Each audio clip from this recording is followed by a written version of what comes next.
বিসমিল্লাহির রহমানির রহিম। আসসালামু আলাইকুম। সকলকে ঈদ মোবারক।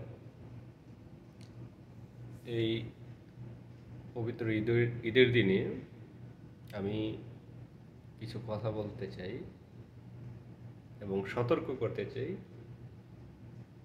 মিস্টার ইউনূস সাহেবকে। উনি গতকাল জাতির উদ্দেশ্যে যে ভাষণ দিয়েছেন, আমি পুরা ভাষণ শুনি নাই, কারণ যে কথার শুরুতে মানুষের কর্মকাণ্ডে যদি তার সততা না থাকে, তখন তার পুরা ডায়লগ শোনার জন্য ইচ্ছে জাগে না আমার।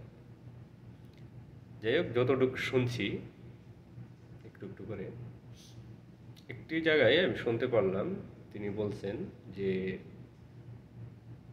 অ্যাকচুয়ালি উনি ডাইরেক্ট কিছুটা বলছে, ওনার যে ভাষা সেখান থেকে বুঝতে পারছি যে উনি যা করতে চায়, যে এই ওনার ইচ্ছার বিরুদ্ধে যে যাবে তাকে প্রতিহত করার জন্য। ওনার কথাটা এটাই। এখন বন্দর আপনি দেন, করিডোর দেন, যদি এটার বিরোধিতা করে তাইলে প্রতিহত করার জন্য বলছে। এর মানেই তো যে ওনার যে ইচ্ছা সেটার বিরুদ্ধে যে যাবে তাকে প্রতিহত করার জন্য। আচ্ছা মিস্টার ইউনূস সাহেব, আপনার কথা মতে যে মব বাহিনী আছে তারা প্রতিহত করতে রাজপথে আসবে, কিন্তু আপনার কি সেইটা জানা আছে এই মব বাহিনী প্রতিহত করতে আসবে যদি তাদেরকে প্রতিহত করার জন্য কেউ ইচ্ছা পোষণ করে, সত্যি সত্যি দয়া না দেখা, ঠিক ঠিক পাল্টা জবাব দেওয়ার চেষ্টা করে কেউ, তাহলে আপনার এই মব বাহিনী মায়ের কুলে ফেরত যেতে পারবে? আপনি যাদেরকে আমন্ত্রণ করলেন, যদি বাংলাদেশের মানুষ দয়া না দেখায়, আপনার এই সিদ্ধান্তের বিরোধিতা যারা করতেছে তাদেরকে প্রতিহত করার জন্য আপনি বলছেন। তো আপনার কি জানা আছে কত পার্সেন্ট মানুষ আপনার এই সিদ্ধান্তের বিরোধিতা করতেছে?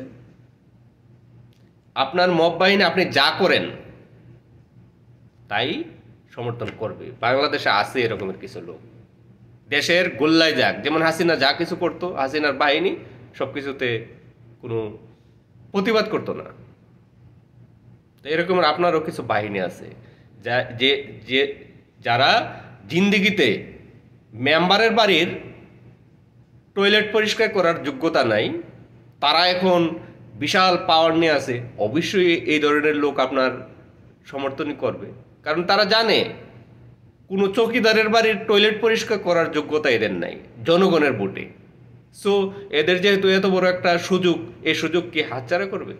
তো আপনি যাদেরকে আমন্ত্রণ করলেন প্রতিহত করার জন্য, তো যে বা যারা আপনার এই সিদ্ধান্তের, রাষ্ট্র বিরোধী সিদ্ধান্তের বিরোধিতা করতেছে, ধরেন মনে করেন আপনি যা যা করতেছেন সবগুলা দেশপ্রেমের একদম ভান্ডার খুইলা বইছেন, দেশপ্রেমের, এই বাংলাদেশের সার্বভৌমত্বর কোনো ক্ষতি হবে না, কিন্তু এটা বিশাল একটা জনগোষ্ঠী মানতে চাইতেছে না, তাহলে আপনি কি করবেন? প্রতিহত করবেন।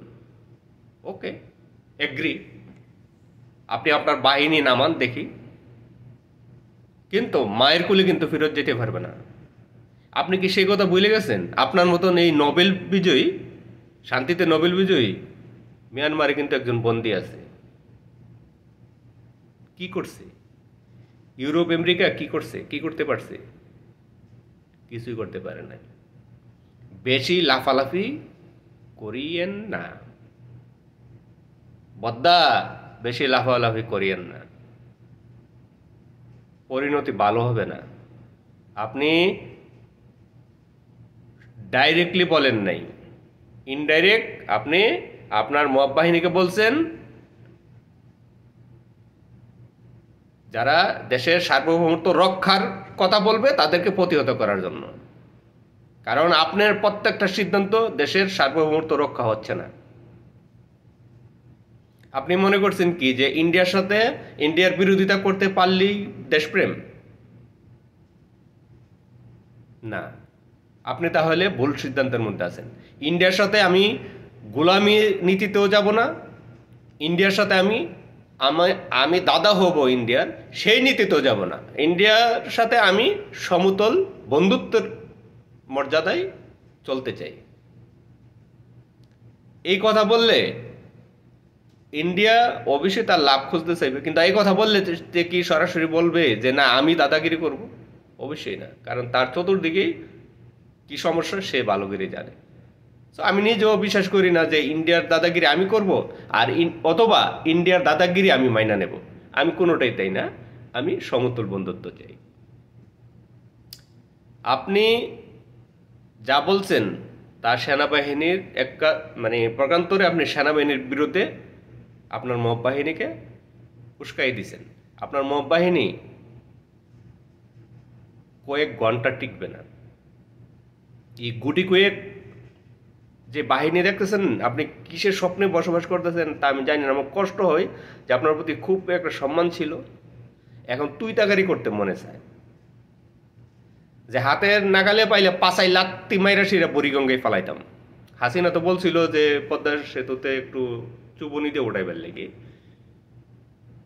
লেগে কিন্তু বলছিল, কিন্তু আমার উঠাইবার লেগে এখন বলতে ইচ্ছে করতেছে না। বলতে ইচ্ছে করতেছে যে পাছায় লাত্তি মেরা বুড়িগঙ্গাতে নিয়ে ফেলাই দেওয়ার জন্য।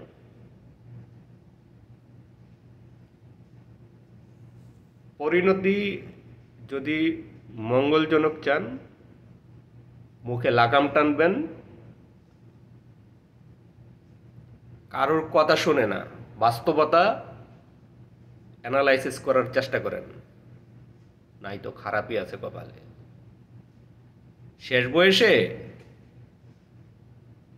পাছায় চুলকানি হইছে, ভালো হবে না। আপনার মব বাহিনী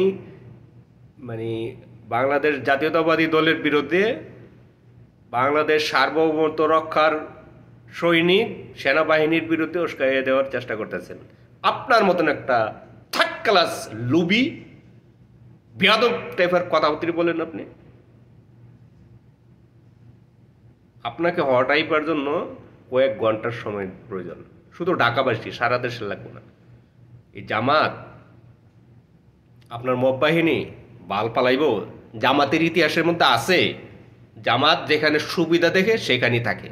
যদি দেখে না যে আপনার পাছায় লাথি মারতেছে পাবলিক, তখন ওরাও আপনার পাছায় লাথি দিবে। জামাত হয়েছে সেই, এখন দেখতেছে আপনার সাথে থাকলে একটু সুবিধা পাইতেছে, যখন দেখবে যে আপনার সাথে থাকলে সুবিধা করতে পারতেছে না, তখন টপ করে ঘুরে যাইব। এটার নাম হচ্ছে জামাত। সাবধান করে দিতেছি, উস্কাইবেন না। উস্কাইলে কিন্তু ওই অং সান সুচি যে পরিণতি হয়েছে আপনারও কিন্তু তাই হবে।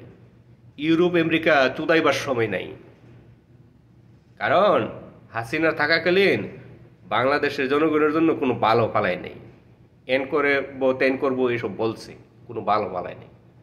আগামীতেও কোনো বাল পালাইব না। সো সাবধান করে দিতেছি। আপনি জাতিসংঘের মহাসচিব হওয়ার লোভে পড়ছেন এই করিডোর দিয়া। ওই মাথার থেকে এই বুথ ছাড়ান। দেশের ক্ষতি কইরা আপনি মহাসচিব হইবেন, সেই সুযোগ বাংলাদেশের জনগণ আপনাকে দিবে না। আপনি হন, কিন্তু দেশের ক্ষতি করে এই সুযোগ আপনি পাবেন না। পাবেন না পাবেন না। সেনাবাহিনীর সাথে জনগণ আছে, থাকবে ভবিষ্যতেও। যে কোনো পরিস্থিতিতে যে কারোর সাথে মোকাবেলা করার জন্য সেনাবাহিনীর নির্দেশ মানার জন্য 80% ইয়ং এবং বাংলাদেশের ভোটার এবং রণাঙ্গনের যোদ্ধা প্রস্তুত। আপনার মতন এই চুনুপুটিকে কয়েক ঘন্টার ভিতরে গায়েব করে দেওয়ার মতন ক্ষমতা রাখে। আপনার মব বাহিনী কোনো বালও পালাইতে পারবো না, বুঝছেন? আপনি দেশের বিরুদ্ধে কোনো কিছু করবেন, তা পরিণাম খুব খারাপ হবে। সেনাবাহিনীর পক্ষে দেশের জনগণ ছিল, আছে, ভবিষ্যতে থাকবে। যদি এই দেশের সার্বভৌমত্ব রক্ষা করার জন্যে কোনো শত্রুর সাথেও বন্ধুত্ব করতে হয়, বাংলাদেশের জনগণ, বাংলাদেশের সেনাবাহিনী, দেশপ্রেমী সেনাবাহিনী সার্বভৌমত্ব রক্ষার প্রতীক, সেটাও করবে। কিন্তু দেশের সার্বভৌমত্ব বিলিয়ে দিবেন, সেটা হজম করা হবে না। যদি মোকাবেলা করার জন্য পালিয়ে যাওয়া স্বৈরশাসক, খুনি, তাদের সাথেও বন্ধুত্ব করতে হয়, বাংলাদেশের সার্বভৌমত্ব রক্ষার জন্য, দেশের স্বার্থ, জনগণের স্বার্থ রক্ষা করার জন্য, তাদের যে অপরাধ সেটা স্থগিত রাখা হবে, ভুলে যাওয়া হবে না, কিন্তু তাদেরকে সুযোগ দেওয়া হবে এই দেশ এবং জাতির কল্যাণে কাজ করার জন্য, তাদেরকে সুযোগ দেওয়া হবে। সো সাবধান, আপনি হাতে ধরে এই ক্ষতিটুকু করবেন না, তাহলে অপরাধীকে ক্ষমা করে আপনার বিরুদ্ধে প্রতিশোধ নেওয়া হবে। এতটুকু মনে রাখবেন। তো বাংলাদেশের এই যে দলের ভিতরে, বিভিন্ন দলের ভিতরে ডিবেট সৃষ্টি করা মূল কারিগর আপনি। আপনি বলতে খুবই বিব্রত বোধ করতেছি। আপনি বলাটা সাজে না। আরেকটা শব্দ আছে তো দিয়া,